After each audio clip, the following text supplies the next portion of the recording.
구약에서 가장 큰 사건이 출애굽 사건입니다. 출애굽 사건은 하나님이 이스라엘을 차지하고 난 다음에 하나님이 이스라엘이 차지할 아름다운 땅, 가나안의 땅의 약속의 땅, 구원의 사건을 말하고 있습니다. 구약에서의 가장 큰 사건이 바로 출애굽의 스토리입니다. 그런데 하나님께서는 가나안 땅, 약속의 땅을 바로 도착하게 하면 될 것을 하나님은 꼭 그 전에 거쳐야 하는 곳을 만들었습니다. 그것이 바로 광야입니다. 광야, 히브리어로 미드바르라고 합니다. 이 미드바르, 말씀이라는 히브리어도 다바르라고 합니다. 또 거룩한 성전, 지성소를 드비르라고 합니다. 조금 비슷하지요? 이 언어가 고대 히브리어 언어의 그 어원에서 한 언어에서 같이 파생된 단어입니다.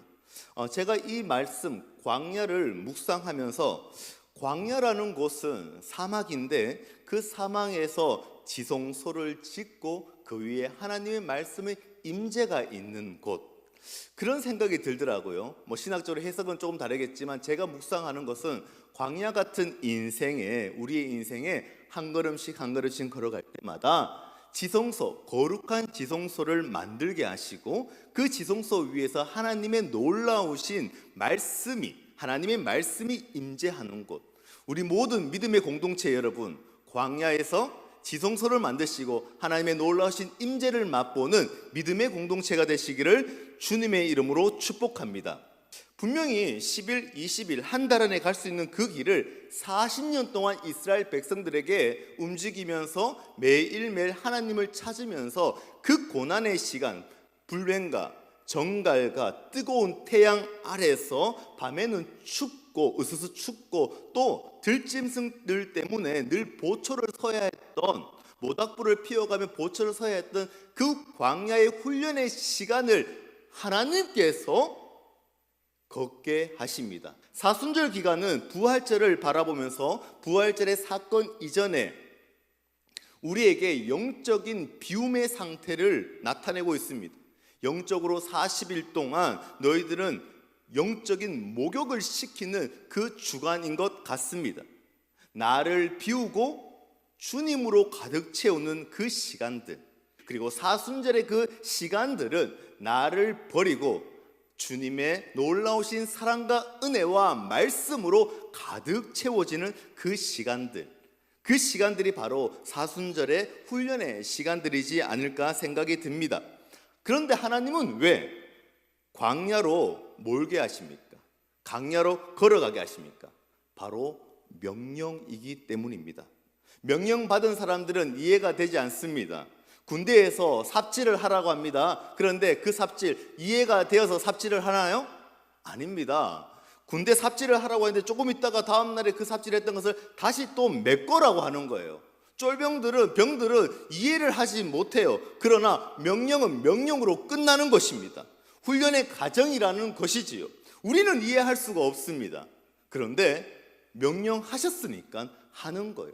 우리가 무슨 생각과 우리의 계획이 있을까요? 위에서 하라고 하니까 하는 거예요. 하나님께서 광야의 길을 걸으라 라고 하니까, 말씀하시니까 우리는 그 말씀에 복종하고 순종하는 것입니다. 얼마 전에 올림픽이 있었습니다. 피겨스케이팅도 하고 여러 가지가 있었는데 나 혼자 산다를 보니까 금메달, 메달을 딴 우리 선수들이 막 나오는 거예요, TV 프로그램에. 그런데 조금 쉴 수 있는 틈에도 불구하고 아침 일찍 알람으로 해서 깨어나서 운동 훈련제 장소로 가서 끊임없이 훈련하는 모습을 보았습니다. 여러분, 훈련의 목적이 무엇입니까? 그들은 왜 훈련할까요? 잠깐 쉬어도 되는데요. 그들에게는 분명한 목적이 있기 때문입니다. 지나고 보면은 본인들도 기억하기 싫었던 그 혹독한 훈련들을 그들은 지나고 나니까 기억이 나는 거예요. 명령에는요, 순종하는 겁니다. 명령에는 우리는 목적을 잘 모르지만 하나님은 분명히 그 명령에 목적이 있다라는 것입니다. 어떤 한 아버지가 아들 세 쌍둥이가 있었는데 중학생들이었어요. 근데 그 중학생들에게 훈련을 시키는데 고난의 훈련을 시킵니다. 어떠한 훈련을 시키냐면 정선에서 삼척까지 걷게 합니다. 하루에 한 끼를 만들어서 먹게 하는데요, 무조건 걸어가야 됩니다. 어떠한 핑계도 필요가 없습니다. 너 여기서 삼척까지 걸어가. 그 거리가 얼마 정도 하냐? 한 80km 정도 되는 것 같아요. 차로 가면 금방 2시간 정도 가겠지만 대구에서 약 한 포항 정도의 거리를 중학생들에게 이렇게 가게 합니다. 그 아버지가 고난을 통하여서 문제를 해결하게 하게 하고 답도 얻을 수 있는 것, 그것이 바로 고난이라고 생각하여서 그 아이들에게 넘어지더라도 힘들더라도 배고프더라도 춥고 어렵더라도 그 길을 걷게 하는 것입니다. 가장 나쁜 부모가 있다고 합니다. 너 공부만 해. 뒤는 내가 다 책임져 줄게. 이 말이 가장 나쁜 말이라고 합니다. 여러분, 공부를 잘한다고 해서 그 아이가 끝까지 잘 되고 성공할까요? 여러분, 미국에서는 아이가 넘어지면 어떻게 할까요? 어이구 우리 아들이라고 올리지 않습니다. 그냥 둡니다. 그리고 watch 앞에 조심해 라고만 말을 하지 그 아이를 그냥 번쩍 들진 않습니다. 그러나 우리는 교육부에 가시면 밑에 지하에 가시면 어떻습니까, 여러분? 우리 아이가, 우리 손자가, 우리 손녀가 넘어지면은 아이고 우리 아기라고 하면서 벌떡 들어 일으킵니다.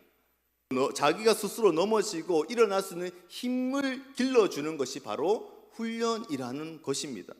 넘어진 아이가 스스로 일어날 수 있는 힘을 기르는 것이 바로 훈련의 시간이라는 겁니다. 세 쌍둥이는 걸어가면서 이런저런 이야기를 할 겁니다. 아버지 욕도 할 것이고 우리 아빠 맞아? 라고 말할 수도 있고 1번형, 2번형, 3번형부터 시작하여서 네가 오늘은 밥 해라? 내가 밥 할게. 네가 설거지 해라. 나 돈 없어, 힘 없어, 어려워, 나 걷기 다리 아파 등등등 수많은 가지의 일들과 사건들을 일으켜 나갑니다. 그러면서 불평하면서 질문도 하면서 그들의 형제는 점점 돈독해지면서 고난에 대한 훈련의 답을 그들은 찾을 것입니다. 여러분, 하나님의 방법은요, 고난을 통하여서 여러분들에게 문제를 해결해 주십니다. 할렐루야. 여러분, 고난은 지금 1번부터 우리 교인 전체가 아니라 전국에 있는, 전 세계에 있는 사람들에게 모두 동일합니다. 여러분, 아직까지 고난이 없으시다면은 분명히 고난은 찾아올 것입니다. 미안합니다. 내일이 될 수도 있고 10년 뒤에 될 수도 있겠지만 분명히 여러분들에게 고난은 닥쳐올 것입니다. 그러나 하나님의 방법은 고난을 통하여서 부활의 영광의 신앙까지 이르게 한다라는 겁니다. 그 과정이 무엇이냐면 우리의 인간은요, 부활의 영광을 바로 원합니다.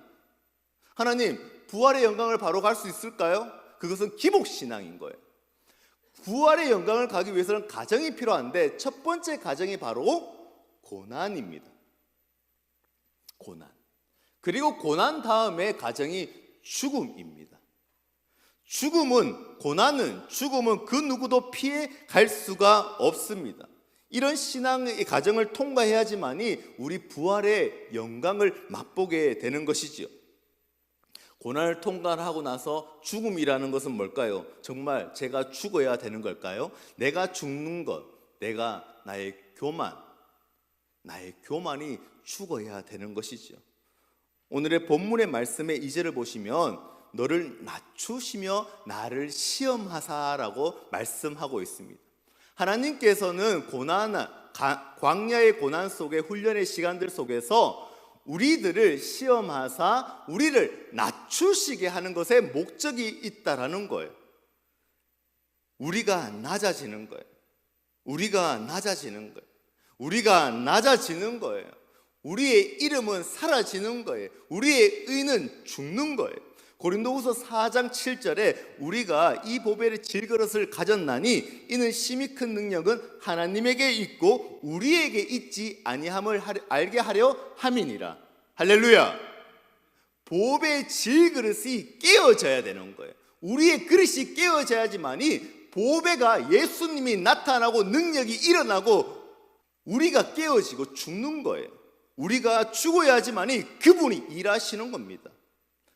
늘 우리는 우리가 일하는 것에 우리는 혈안이 되어 있습니다. 아니요, 우리가 죽어야 합니다. 우리 질그릇이 깨어져야 합니다. 우리가 깨어져야지만이 그분이 일하신다는 것을 여러분 믿으시기 바랍니다. 여러분, 모세 출애굽기에서 모세가 미디아 광야에서 40년을 훈련의 시간을 가집니다. 양을 치면서 양과 대화하면서요, 그는 언어도 잊어버렸을 것 같아요. 맨날 양하고 안녕 샬롬부터 시작하여서 맨날 양이나 치면서 무려 40년을 그 길을 걸었습니다. 그런데 시내산에서 뚜벅뚜벅 걸어가다가 떨기나무 앞에서 불이 붙는 하나님의 사자를 발견하게 됩니다. 그런데 제가 생각했을 때는요, 이런 것 같아요. 성경에 구약에 나왔던 그 광야의 사망에서의 한 그루의 나무는 저주를 상징합니다. 떨기나무 한 그루가 있는데 거기에서 불이 붙는데 그 불이 붙은 나무를 보면서 모세는 생각하지 않았을까요? 하나님, 왜 이제야 나타나십니까?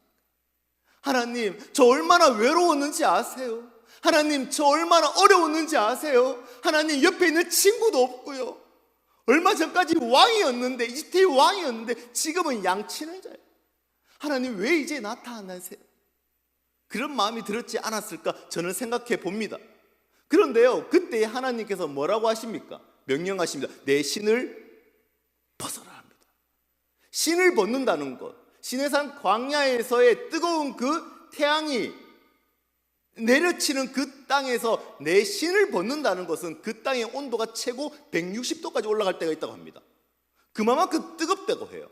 책에 보니까 160도까지 올라간대요. 그런데 그곳에서 자기의 신을 벗는다는 것은요, 모세의 항복을 원하시는 거예요.